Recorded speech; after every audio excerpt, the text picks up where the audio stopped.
Bonjour. Bonjour.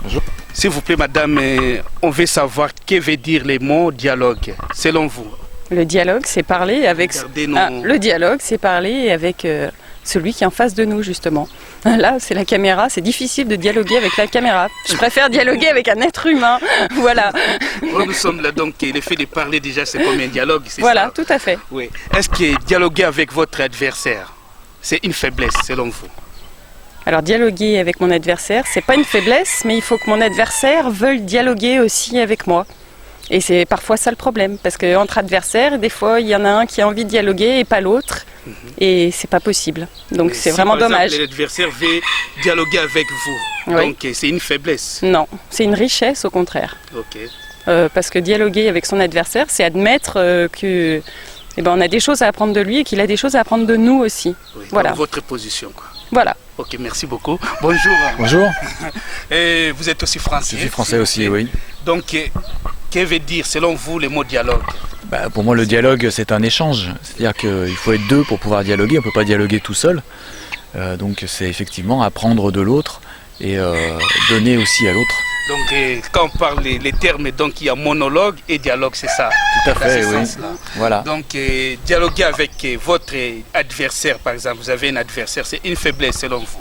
Non, dialoguer avec son adversaire n'est pas une faiblesse, puisque on doit d'abord apprendre de l'autre et effectivement arriver à dialoguer avec l'autre, être deux. C'est comme le pardon, c'est-à-dire qu'on donne le dialogue, mais derrière il faut qu'il y ait un retour du dialogue aussi, comme le pardon. On peut pardonner, mais il faut que l'autre accepte le pardon aussi. Donc voilà, pour moi c'est important. Vous cherchez le compromis, c'est ça? Tout à fait, oui. Merci. Et bonjour messieurs. Bonjour. Et nous voulons savoir que veut dire les mots dialogue selon vous, en tant que Français?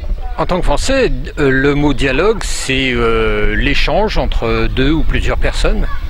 Dialoguer avec un adversaire, est-ce que c'est une faiblesse?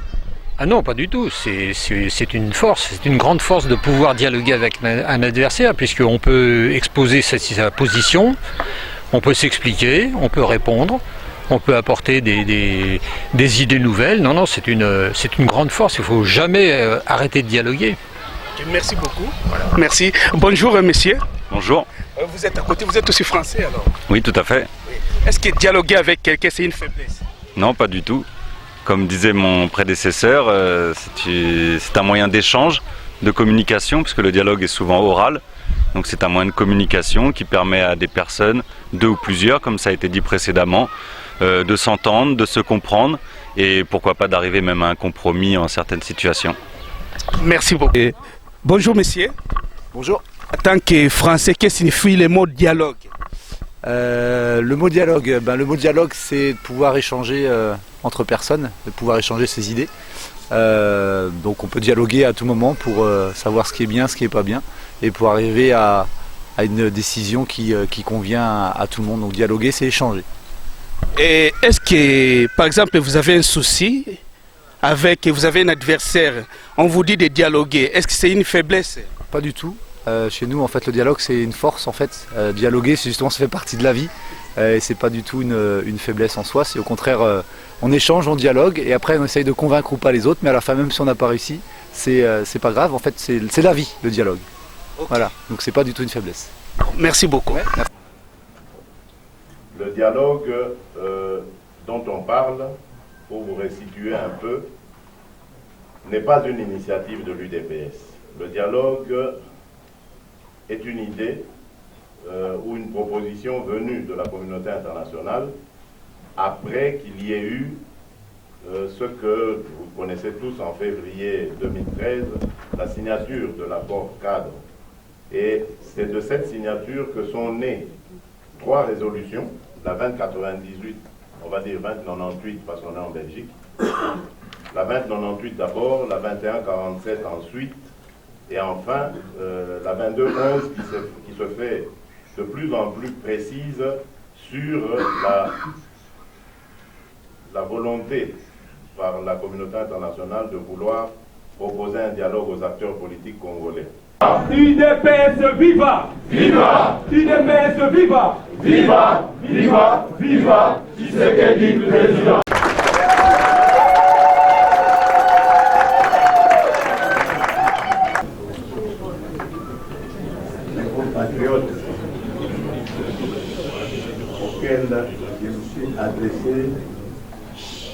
un communiqué que va vous lire après moi le docteur Ilunga. Ce qui nous ressemble ici,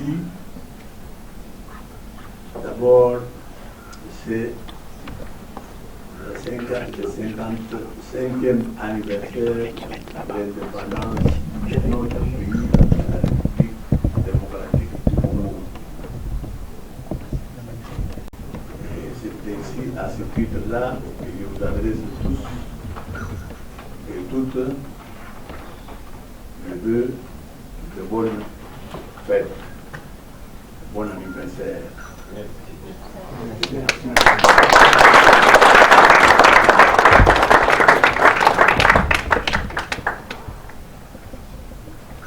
Je veux d'abord, avant de laisser la parole au docteur Ilunga, je veux vous dire une petite chose. On a épilogué autour du verbe, de mot dialogue. Dialogue, c'est un principe qui est inscrit dans nos coutumes. Tout le monde le sait.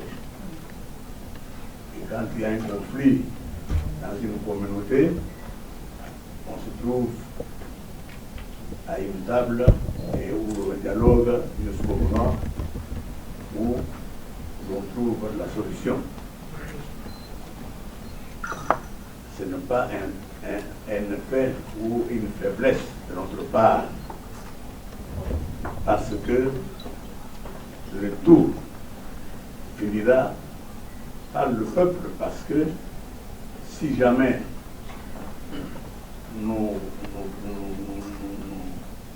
il y en a qui vont profiter de ce dialogue pour le retarder, pour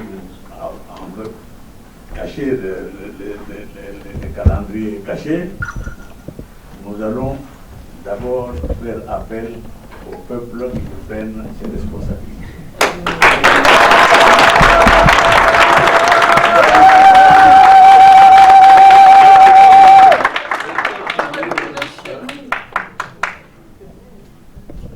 Docteur Ilunga, vous avez la parole. Cette solution passe par le règlement du contentieux électoral de 2011 et par la tenue d'un processus électoral consensuel dans le strict respect du délai constitutionnel. Nous aurons ainsi créé les conditions d'un avenir meilleur pour l'ensemble de notre peuple longtemps meurtri. Et si, de mauvaise foi ou en cas d'atermoiement funeste, le dialogue est encore retardé, le président Tshisekedi n'hésitera pas à s'en remettre à vous tous pour qu'ensemble nous puissions nous approprier notre destin commun.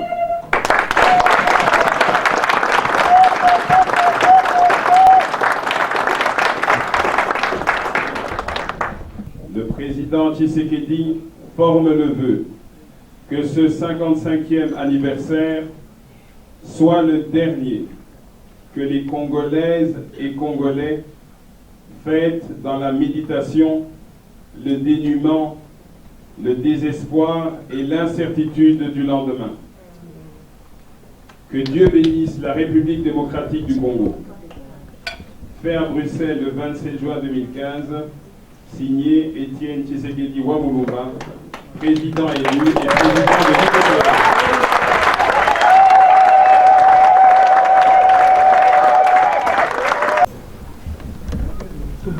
De dire un grand merci. D'abord pour pouvoir avoir la pensée de tout ce qui s'est passé depuis le 30 juin jusqu'ici, et abandonner vos occupations pour réunir ici et faire tout ce que vous avez fait. Cela mérite beaucoup Félicitations de ma part et je vous en remercie. D'autre part, comme nous avons pris la décision de dialoguer, attendons le lendemain pour M. Boutegui. Une fois que au dialogue il n'y a pas de succès, et on retrouvera ici pour que nous puissions tenir un autre discours.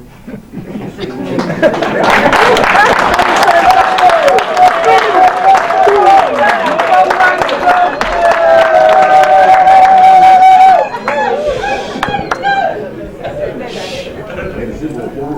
Que Dieu bénisse la République démocratique du Congo.